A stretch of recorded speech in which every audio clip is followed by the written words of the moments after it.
ọ bụrụ na akpọ Maazị Ọnụọra Eze-Okafọ ọtụtụ n'ime anyị amaghị onye ọ bụ, mana ya bụ nwoke ji nke ya. Ọ bụ eziokwu na ụwa ntụgharị na-achọ ime kịta ka ọ daa ogbe. Ya bụ nwoke ji nke ya n'ụdị na nyanwa nwere ego wee ga gopute Mandilas. Ọ bụ na ị mara Mandilas na Lagos, ị ga-ama na ebe ahụ bụ ebe eji mara obodo dịwara ọkpụtọrọkpụ. Ndị nwegbu ya bụ ndị ọcha. Mana ya bụ Maazị Eze-Okafọ nwere ego, isigoro na ndị bank nyere ego dịka o kwuru. Ka m gaa bank kịta asị ha nye m 1 billion naira. Ka ị mara ka nkịta na ndị sekuriti ọ ga-achọkọ m ọsọ. Mana enwe onye eme ya n'ala Igbo. Nwekwo ịkpọ afọ ya kịta, afọ ya dị edu udo so na ndị na-eme ya na. Ya bụ nwa amadi wee nwee ego ịzụpụta ni Mandilas ọtụtụ afọ gara aga. Ebe nsogbu na daa kịta bụ na ndị gọọmenti nke Lagos steeti chọrọ ịnapụ ya bụ ihe. Nke mgbe o sitere n'ọkụ ọgbụgba gbachaa, ọkụ a na-amaghị ebe o si. Maka na ị maara na enwere mgbe ọ dị ka a ga-asị na season of ọkụ ọgbụgba. Mgbe aha edere m gwa ndị Alaba International si onye ọbụla kwadokwe na ụmụ firefighting truck a Sam Prince gotere mgbe ọ na-achị. Onye ọbụla kwadokwe ka adị ama maka na onye ndị iro gbara ụlọ ya gburugburu. Ọ na-eche ndụ ya nche mgbe niile. Wee bụrụ na Maazị Eze-Okafọ gotere Mandilas ndị gọọmenti Lagos steeti na-achọ ịnapụ ya site n'azụ aka. Maka gịnị? Jagaban. Nna anyị nọ n'Abuja. Jagaban. Mụ na Epechike nọ ka anyị tinye nke ọnụ. Epechike. Wumba. Onye nke m. My name is Ọnụọra Eze-Okafọ. I'm from Anambra State in Nigeria. This is regarding the Mandilas property where some of the videos showed where people were roofing properties that belong to the building that I own through my company, Area FM Radio Limited. Mandilas building was formerly belonging to Mandilas Group Limited. But sometime in 2020, the company wanted to sell the property and they offered it to the public. I picked an interest and I bid for the property, and we agreed, on the price of the property. But due to the fact that the property was it's a 17-story building, so the amount was also huge. I didn't even have the money then. So what I did was I seek for financing from Zenith Bank. So 2019, I wrote a letter for financing of the project of that property from Zenith Bank. That was Mr. Ebenezer, was the former GMD of Zenith Bank. So he approved that loan. No, but within a few time of the approval, when COVID now came, so it became even more difficult for the bank to disburse that purchase, which also delayed a little bit. Eventually, the bank paid. 28th of August 2020, bank paid for the property after I must have met up with my own requirement, which part of them was for me to provide my own equity contribution. And of course, I did. So the bank bought the property, and since then, from 2020 up until now, I have not had any. I never have or had or I'm having anything that has to do with title issues. The property in question, I have the title documents of the property. The moment the bank paid for the property, the Mandilas Group Limited transferred the title of that property to us in the name of Area FM Limited. It's a subsidiary of Adorabest International Limited. So since then, we've been enjoying peaceful occupation in the property without any interruption until sometime in 2024, to be precise, 21st of January, when a fire incident happened. In fact, fire engulfed the property. So after then, the Lagos State government, through one of the agency, Safety Commission, sealed the property, and everybody was meant to vacate the property. Of course, after the fire incident, the Lagos State Building Control Agency came, started demolition. The fire in question affected only the first floor, third floor, and maybe a few of the fourth floor thereabout. And thank God to the Lagos State government firefighting agency that also helped out in putting out the fire. and also kudos to also the governor of the state who also, made sure that everything was put into calm. However, the Lagos State Building Control came and started demolish part of the property and all that, after which the property was open to some kind of, difficulty in putting it back to use again. Of course, I have to sort for, from Lagos State government to also put it back in use, because don't forget that as at that time, it was still on loan, so I have to also make it possible for the building to keep on servicing the loan, all right? So I went to Lagos State Safety Commission. They said before they will be able to talk on that property, I have to go and do non-destructive test. Then they referred me to Lagos State Ministry of Material Testing and Laboratory. So I went there. We wrote to the agency. This is the letter we wrote to the agency regarding for them to do the test on the building. This is the letter we wrote. Eventually, the agency received, acknowledged the letter, and they raised an assessment for us to pay, which is we also paid to Lagos State government. After which they carried out the integrity test on the property. After a few time, the test result was out. This is the integrity test report that came back from Lagos State Ministry of Material Testing and Laboratory, and these are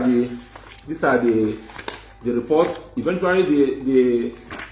the final report of what it shows that the building is stable and the building does not have any issue. Look at it,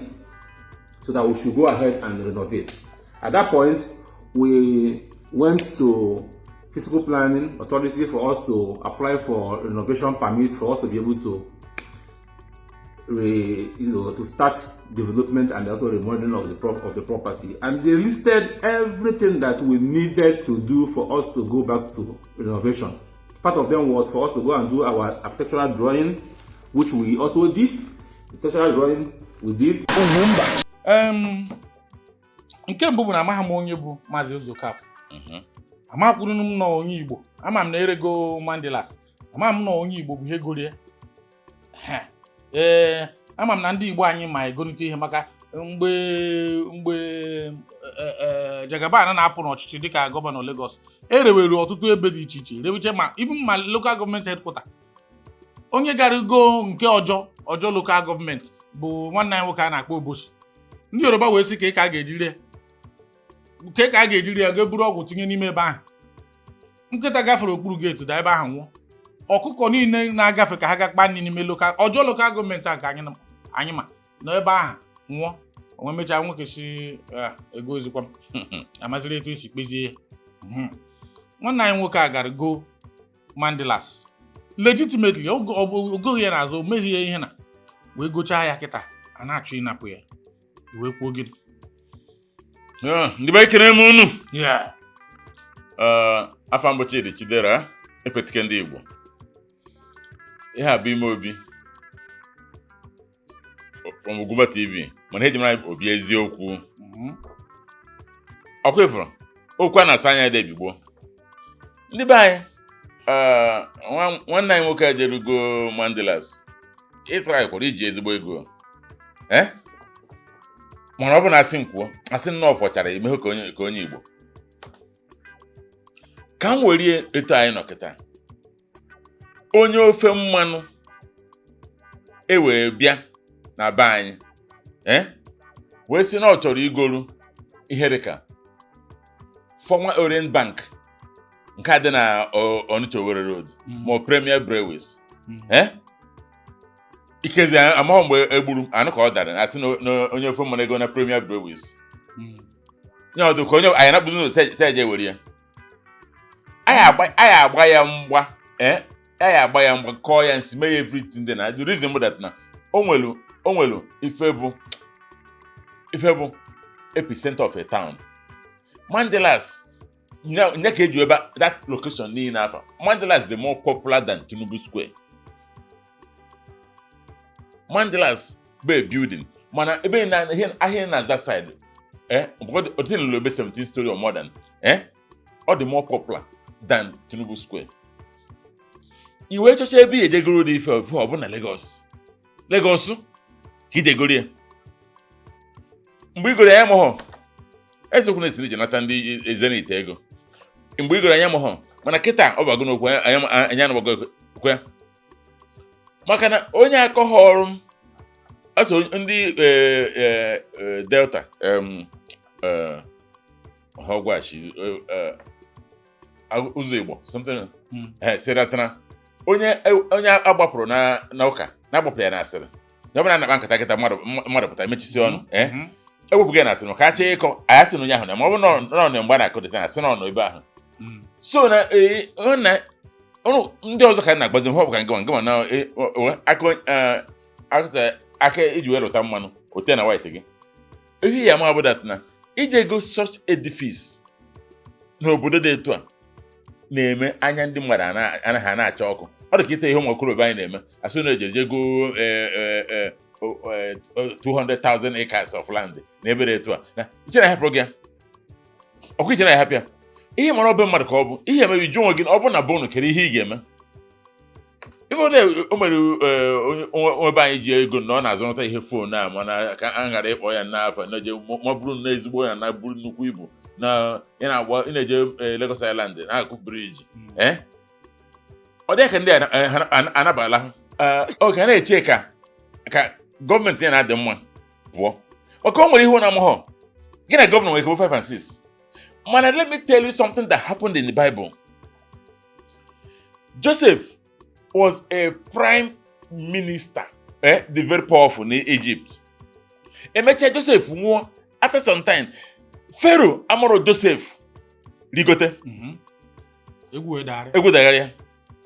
Mana mgbe Joseph ka nọ onye ka ebu ebe ojikwu okwu ikwuo. Anọgide one day ofufere amụrụ Joseph rigote na Lagos a. Anyị anụ kpaa.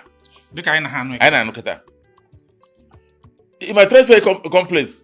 a gigantic place, ebe ndị Igbo rụchala ụlọ Ikemba Ojukwu bịaluo na si ndị Igbo mee ọ dị ka ụmụ ha gwara fanya kind of na isi adị ha anyị mma because isi adị anyị mma ije na even na after transfer ọdụ adị na ndị ote ifo ebe ndị Igbo na-alụ shops, complexes, buildings a na-alụ bụ ifute ọ dị tasty ihe na-alụ Palatia mansions mana one fountain ụfọdụ dị na pipeline ụfọdụ ndị na-elesi gị asị gị na nsogbu adịghị na ha na gọọmenti ekwuo na ha gwara ije gorie no verification emecha kịta ya na-ekwu eji wee bịa kụtụsie ọmarịcha ụlọ ụfọdụ na-eji arụ under high tension hoping na iji the money na ego ka ọ ya eri nwanne be mmadụ ka anọ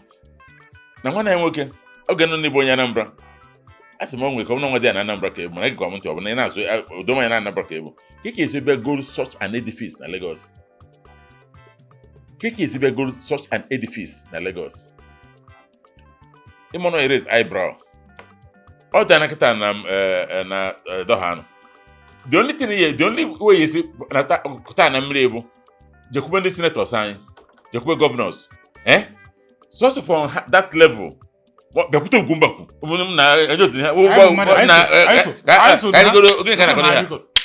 anyị so ihe na-eme bịakwute anyị ka anyị tigbo okwu ọnụ maka na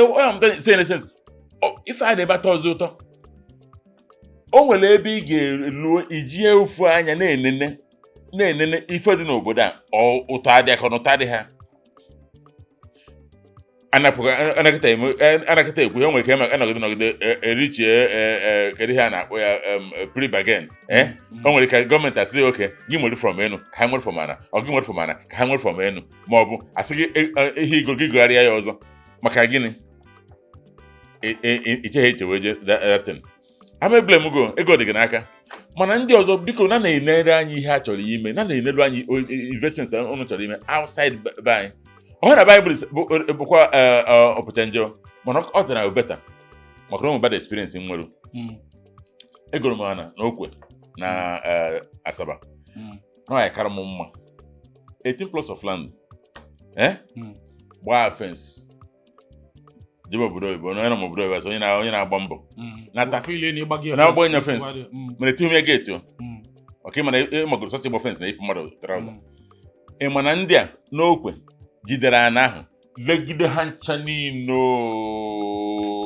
amụhụ mgbe m bataziri wee jee dị a ọ bụ na so one bụ nke onye gorie na-abịabeghị bịa bido ọrụ na so one plot out of 18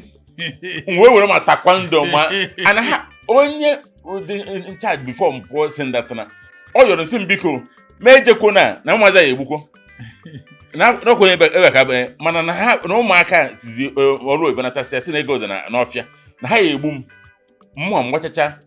mana gị mmegbu onwe m na be anyị oka nke a na-eme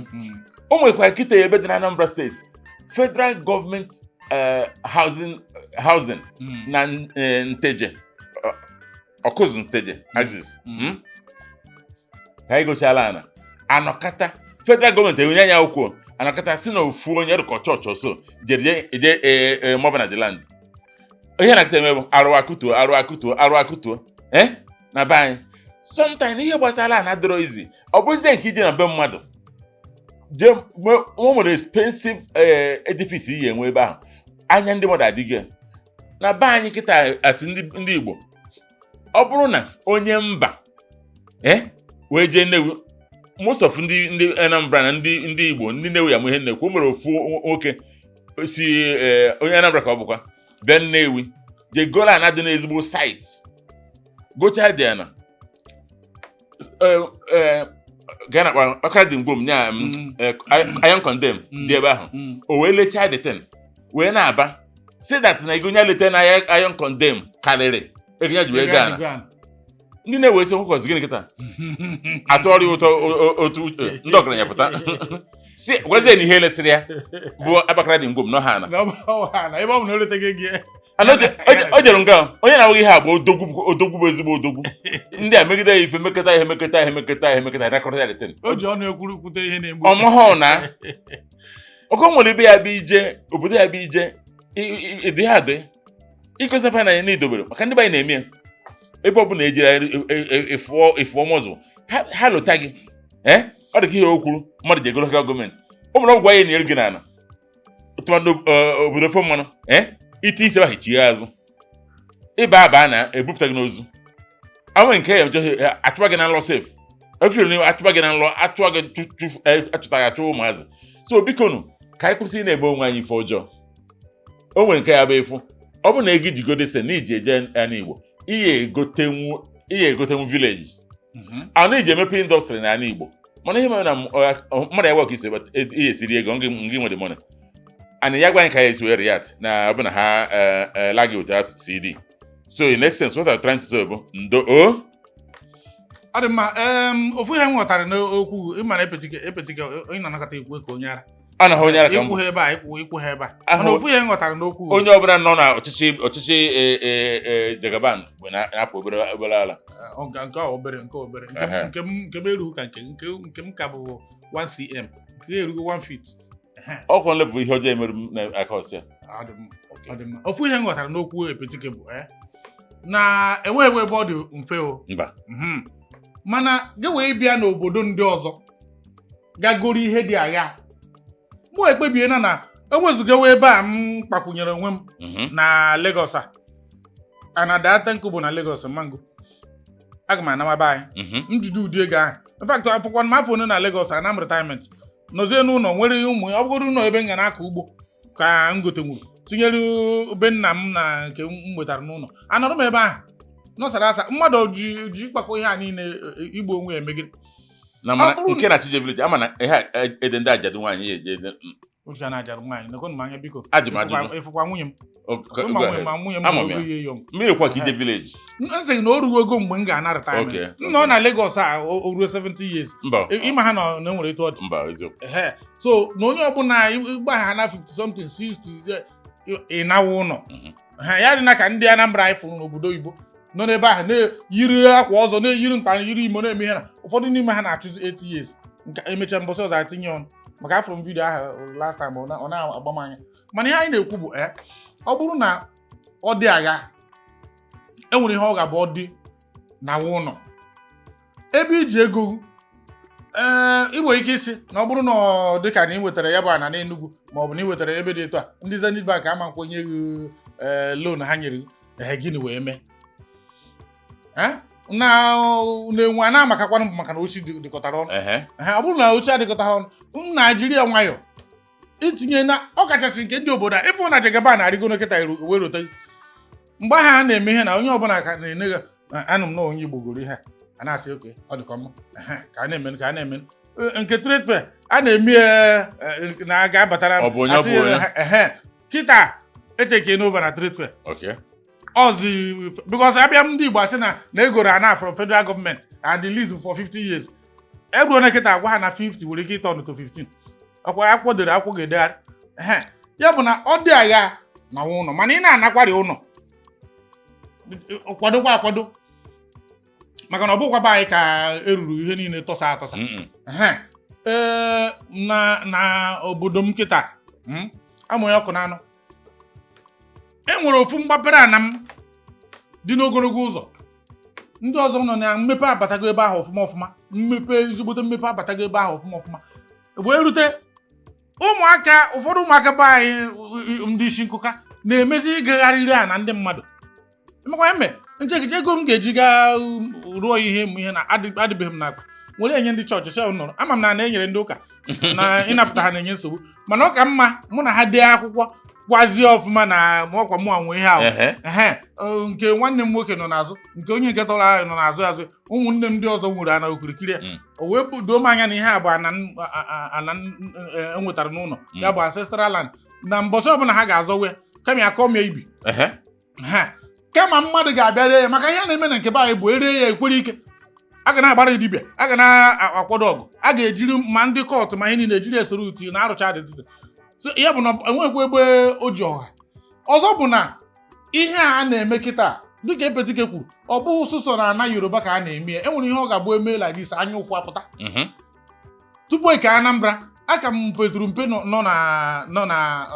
na vileji enwere mgbe o ruru ndị be anyị wee kpebie kama ị ga-eresi onye agbaenu agbaenu bụ ndị Anambra kịta ịbụ onye agbaenu jewenu ntị ka mkpụ ihe na-ekwu itinye na mgbokwu n'ọnụ ịnọkwa m n'aja aka dịkwa ama a wee sị kama ị ga-eresi onye agbaenu anaghị bee ya ego resi ya onye wawa ibe anyị na-eme ya papa m wee kwochiri si na enweghị ka anyị nye onye agbaenu ana ọzọ ịma ihe bidoro ya ndị Anambra ndị agbaenu goro ana na-abatazi ime vileji ebe a onye goro nke a onye nke a bụ onye ọkụzụ onye nke a bụ onye Ichida onye nke a bụ onye Abatete onye nke a bụ onye Enugu Ukwu asịsị ka ezi mbọsị ụmụnna ga-abịazi mitin kedu ebe a ga-asị onye ọbụla eresizi ihe ha na ya bụ nọọ self preservation ọ bụghị nọọ sụsọ anya ụfụ enweghị ebe a na-ada eme si mefuo nke a na ihe a bụ ihe a ga-eji mara obodo ya bụ ọ bụrụ na ị na-atinye anya n'igo ihe ụfọdụ ịma na ọ bụrụ na Trump kịta na si na a na-ere White House ere mana ndị ga-esokwu ya ọnụ bụ ndị Igbo onye Igbo goro airport na London onye Igbo onye Yoruba airport na-aba na London onye Yoruba goro ya maka na ebe ahụ bụ ebe a na-akwanyere ihe ugwu mana be anyị ọ daha na ihe ọbụla gbasara property business ndị be anyị na-asị kama ire mkpụrụ amụ ka i wee gago ya bụ ihe ka i wee zata afa n'ọgụ onwe ihe a mana ị na-egu ya mgbe ụfọdụ ịfụnanya asa na ndị mmadụ biko ọ bụrụ na ị mara etu ị ga-esi nyere nwanne anyị aka nyere ya aka do maka na ya bụ ihe ọ gbadogo n'onu ka anyị napụtagodo egbe ọkụkọ ị mara etu ị ga-esi mee ihe na kama nwanne gaa tinye ya bụ okwu na kọtụ na-aza ndị ọzọ na-achọkwa etu a ga-esi nwee enyemaka etu a ụwa danatara ndị Yoruba ha jiri ya na-eme ndị ọzọ makwa ndị Igbo o nwere ike oru echi ọ dagharịa enwere onye ga-asị mba na ihe emeghe mana o mekọtara aka ọzọ ree ya ozugbo ree ya na ọ ka mma iresi onye ọcha ndị ọcha mewe ya ịma ha ifuru ọ dịkara South Africa kịta a na-achụ ndị Africans mana ndị ọcha bụ ndị a napụtara na apartheid bụ ihe ka nwee over 70% of akụ na ụba ndị ihe na including ma MTN ma DSTV na ihe na bụ ha nwee tupu eresi ndị Canal Plus ya bụ na Canal Plus ko France ndị France so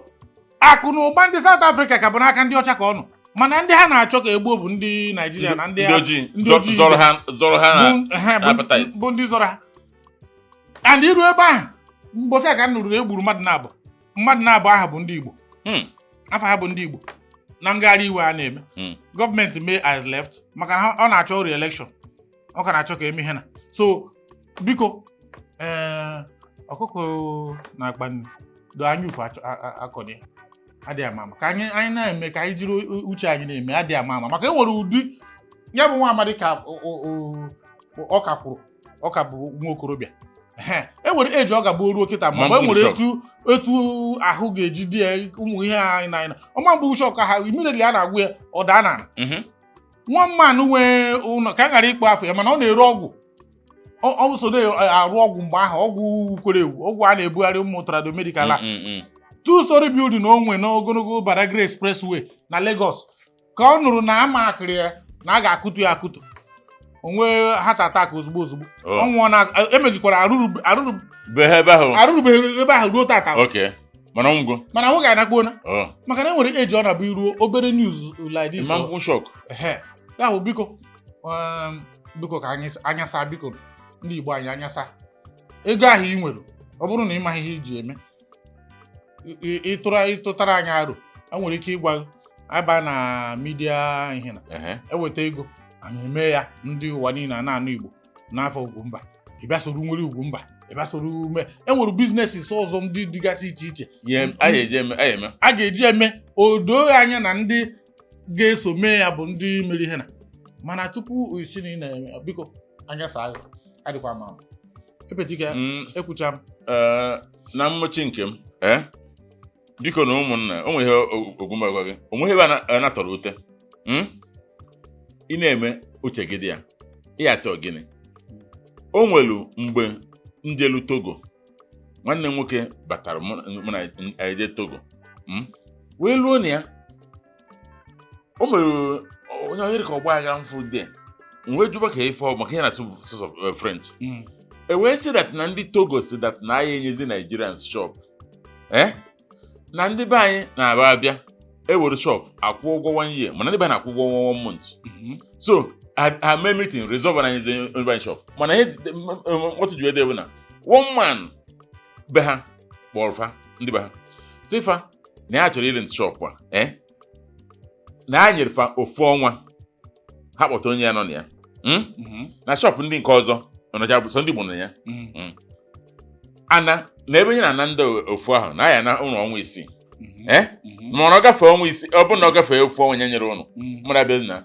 ọmụghị onye kwere abịa ndị na-abịa abịa ndị chọrọ ka ha na-akwụ ụgwọ mọntụ na ego one ha ebere ebe ụkwụ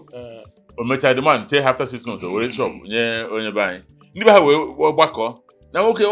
ihe na-ekwuru ojo ọsịfa oke ọkwenye asị ụnụ kpọta onye ya anọghị si na nsogbu adịghọ na onye akịta na ya asị pụọ kịta ụnụ nye ego nwoke wetara